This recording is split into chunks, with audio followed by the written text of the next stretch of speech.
দুনিয়াতে নাই, কোরআন দুনিয়ার কোনো কিতাব না, লৌহে মাহফুজ থেকে আল্লাহ দুনিয়াতে প্রেরণ করেছে। জোরে কোন কথা ঠিক কিনা? এটা সবাই জানে। অনেক খ্রিস্টান কোরআনের ভুল ধরতে এসে কোরআনের মধ্যে ভুল না পেয়ে নিজেই মুসলমান হয়ে গেছে। তার মধ্যে মরিস বুকাইল একজন। বাজান গো, সবাই জানে কোরআন সত্য।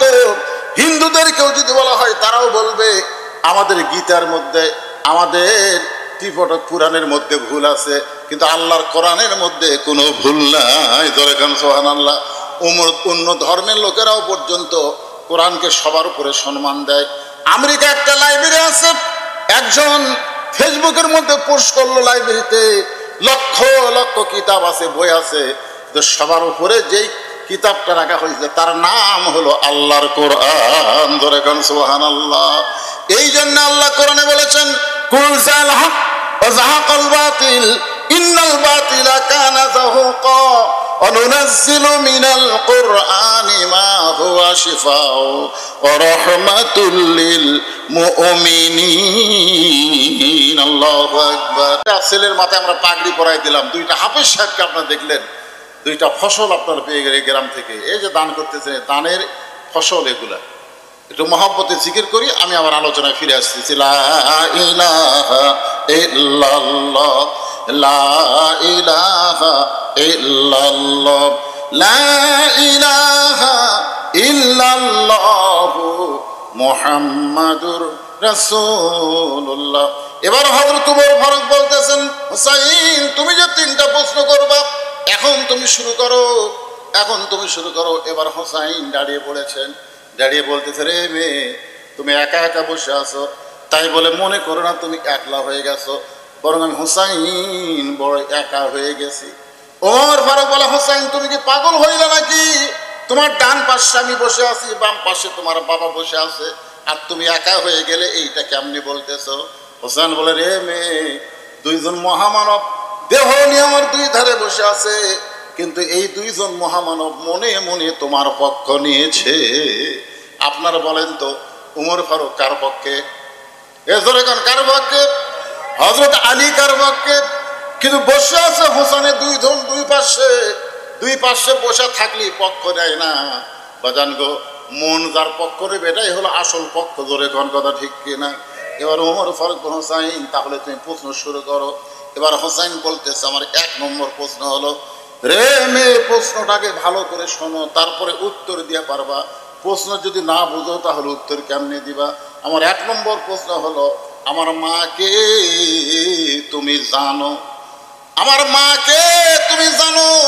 সঙ্গে সঙ্গে হলদারি চমকে উঠছে। হলদারি চমকে ওঠার কারণ হলো আমি ছেলের সাথে আছি, অথচ ছেলেটা আমার বাবাকে তুমি জানো? এ বাবার কথা না বলে মায়ের কথা বলতেছে, কারণ বাবা আনন্দে মাতিয়া সাগরে ভাসাইয়া সেই যে চইলা যায় কবর লয় না। মাজন ধরিয়া উদরে কতই যতন করে, 10 মাস পরে পায় প্রসবের বেদনা। একটা সন্তানের জন্যে একটা ভালো মায়ের দরকার। মা যদি ভালো হয় তার সন্তান আল্লাহর ওলি হয়। আব্দুল কাদের জিলানী আল্লাহর ওলি হওয়ার পিছনে তার কারণ হলো মা। ধরে কাম সুবহানাল্লাহ। একজন খ্রিস্টান নেপোলিয়ন বলেছে, তোমরা যদি ভালো একটা সন্তান চাও তাহলে ভালো একটা মায়ের দরকার। এই জন্য হোসেন বলতেছে, আমার মাকে তুমি জানো? সঙ্গে সঙ্গে মেয়েটা পর্দার উপর থেকে বলতে, হোসাইন আপনার মাকে আমি চিনি। প্রশ্ন করেছে, আমার মাকে তুমি জানো? কিন্তু মেয়েটা বলতেছে, আমি হোসাইন আপনার মাকে আমি চিনি। ওমর ফারুক জিব্বাত কামড় খাইছে। জিব্বাত কামড় খাওয়ার কারণ হলো 3টা প্রশ্নের উত্তর তো দূরের কথা, 1 নম্বরে আউট হয়ে গেছে। কারণ প্রশ্ন করলো কি আর মেয়েটা উত্তর দিল কি? প্রশ্ন করেছে, আমার মাকে তুমি জানো, আর উত্তর দিয়েছে আমি চিনি। আপনার বলেন তো, জানা আর চেনা দুইটা কি এক নাকি? বাংলার মুসলমান কোরআন শরীফ সম্পর্কে জানে যে কোরআনের চাইতে ভালো কোনো কিতাব দুনিয়াতে নাই। কোরআন দুনিয়ার কোনো কিতাব না, লৌহে মাহফুজ থেকে আল্লাহ দুনিয়াতে প্রেরণ করেছে। জোরে কোন কথা ঠিক? উমর ফারুক জিব্বাত কামড় খাইছে। কিছুক্ষণ পর মেয়েটা বলতেছে, হোসাইন আপনি প্রশ্ন করলেন, আমি উত্তর দিলাম, আমার উত্তর হইল কি হইল না, আপনারা 3 জন বিচারকের কেউ যে কিছুই বলেন না। উমর ফারুক বলে, কেমনে হবে? তুমি প্রশ্নই বুঝুনি। প্রশ্ন করেছ আর মাকে তুমি জানো, আর তুমি উত্তর দিলে আমি চিনি, তুমি কেমনে চিনবা? কারণ হোসেনের মা এমন একজন নারী, তাকে দুনিয়ার সবাই জানতে পারে কিন্তু কেউ চিনতে পারবে না, কারণ তার কবরটা পর্যন্ত কোন জায়গায় আজ দুনিয়ার কোনো মানুষ খুঁজে পায় না। ধরে করেন সুবহানাল্লাহ। যারা জান্নাতুল বাকি জিয়ারত করেন সবাই জানেন জান্নাতুল বাকির মধ্যে ফাতেমার কবর। গভীর রাত্রে হযরত আলী ফাতেমাকে কবর দিয়া যখন আল্লাহকে বলতেছে, আল্লাহ ফাতেমাকে কবুল করে নাও, এ কথা বলার পরে তাকায় দেখে সামনে কয়েকটা পুরাতন কবর দেখা যায়। এই মাত্র ফাতেমাকে কবর দেওয়া হয়েছে, সেই নতুন কবর আর নাই। হযরত আলী জান্নাতুল বাকির মধ্যে দৌড়ানো শুরু করলেন, এখন এই ফাতেমারে কবর দিলাম, সেই নতুন কবরটা গেল কোন জায়গায়? কে যেন চিৎকার দিয়ে বলে, আলী ফাতেমা পর্দা নিশি। আমি আল্লাহ জোহরা ডিগ্রি দিয়া ফাতেমার কবরটাকেও কিয়ামত পর্যন্ত পর্দা করে দিয়েছি। আর মেয়েটা বলতেছে আমি চিনি। বাজান ওমর ফারুক বললেন, তুমি কেমনে চিনবা হোসেনের মাকে? সঙ্গে সঙ্গে মেয়েটা পর্দার উপর থেকে বলতে, হোসাইন আপনার মায়ের চোখের ভুরু জোড়া ছিল, আপনার মায়ের বাম গালে কালো একটা তিল ছিল, আপনার মায়ের থুতনির তলে লাল একটা দাগ ছিল। সঙ্গে সঙ্গে আলী দাঁড়ায় বলতেছে, মা যা বলছিস বলছিস আর বলিস না, কারণ তিনজনের মধ্যে একজন পরপুরুষ আছে। এখানে তিনজন যে বসে আছে তার মধ্যে একজন কি পুরুষ? পরপুরুষ। সেই পরপুরুষের নাম হলো হযরত ওমর। কারণ পরপুরুষের সামনে যা বলছিস বলছিস আর বলিস না, তুই কেমনে বলতে পারলি হোসেনের মায়ের এই কথাগুলো? তুই চোখের ভুরু জোড়া ছিল কেমনে বলতে পারিস? বাম গালে একটা তিল ছিল কেমনে বললি? মা থুতনির তলে লাল একটা দাগ তুই কেমনে বলতে পারলি?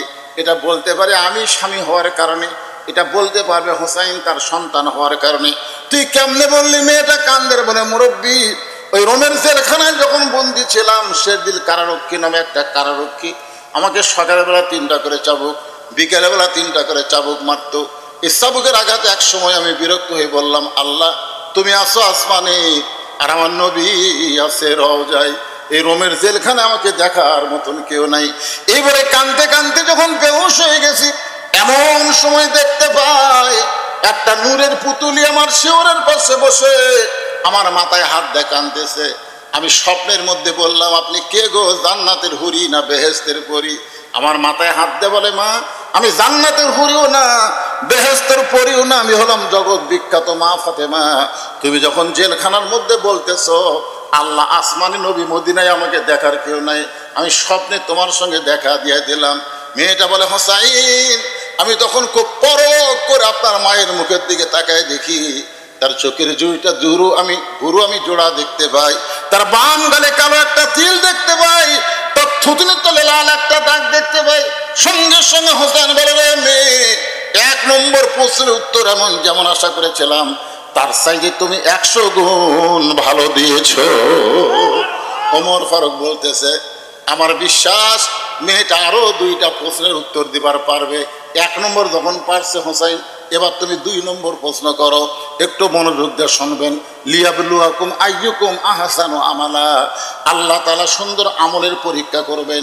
সেই সুন্দর আমলটা কি বোঝানোর জন্য আপনাদেরকে নিয়ে যাচ্ছি। এবার হোসাইন বলতেছে, রে মেয়ে আমার 2 নম্বর প্রশ্ন হলো, তোমার দাদা খ্রিস্টান, তোমার বাবা খ্রিস্টান, তোমার বাড়ি হলো রোম দেশে, রোম দেশে সবাই খ্রিস্টান, সবাই যখন খ্রিস্টান, সেই খ্রিস্টানদের দেশে 6 বছর বয়সে তুমি ঈমান কেমনে পাইলা? আর যে ঈমান পাওয়ার কারণে তোমাকে 12 বছর জেলখানায় বন্দি থাকতে হইল। মেয়েটা বলতে, হোসাইন আমার দাদা দুনিয়ার সাধারণ কোনো মানুষ না, আমার দাদা হলো রোম সম্রাট কাইসার। একদিন বিকালবেলা ঘরের মধ্যে গিয়ে বলতে, নাতি আজকে রোমের রাজদরবারে খেলা হবে, তুই কি খেলা দেখতে যাবি? ছোট ছোট বাচ্চারা খেলাধুলার পাগল, এই ছোট ছোট বাচ্চাদের হাতে মোবাইল দিবেন না। একবার যদি মোবাইলের খেলার আসক্ত হয়, আপনি যতই চেষ্টা করেন ওকে আর ফিরাতে পারবেন না। জবান কথা ঠিক কিনা? দোয়া দরুদ পড়ে এখন কান্না বন্ধ হচ্ছে না, কান্না বন্ধ হচ্ছে মোবাইল দিয়ে। মোবাইল দিয়ে এখন অনেকে ভাত খাওয়ায়, অনেক মা আছে ছেলেদেরকে মেয়েদেরকে মোবাইল চালু করে দিয়ে ভাত খিলে, আছে না নাই? এই মোবাইল দিয়ে আসক্ত করবেন না। ছোটো ছোটো বাচ্চারা, মেয়েটা বলতেছে 6 বছর বয়সে আমার দাদা যখন বললো রাজদরবারে খেলা হবে, বিকালবেলায় আমি খেলা দেখার জন্য দাদার সঙ্গে আসলাম। দাদার সিংহাসনের পাশে একটা চেয়ার, চেয়ারে আমাকে বসতে দিয়ে বলল, বস, এখানে খেলা দেখা হবে। আমি তখন বললাম, দাদা আপনার রাজ দরবারে কি খেলা? তখন বলে, ওই যে তাকায় দেয়। মেয়েটা বলে, হুসাইন। আমি সঙ্গে সঙ্গে তাকায় দেখি একটা মানুষের দুইটা হাত কালো রশি দিয়ে বেঁধে রাখছে, ওই মানুষের দুইটা চোখ কালো কাপড় দিয়ে বাঁধা, ওই মানুষের দুইটা পা লোহার শেকল দিয়ে আটকানো। আমি বললাম, দাদু ভাই আপনি খেলা দেখার কথা বলে আমাকে নিয়ে আসলেন, 6 বছরের ছোট্ট মেয়ে, আমি বললাম খেলা দেখার কথা বলে আপনি আমাকে নিয়ে আসলেন, আমি দেখতেছি একটা মানুষের চোখ বাঁধা, ওই মানুষের হাত বাঁধা, ওই মানুষের পা লোহার শেকল দিয়ে আটকানো।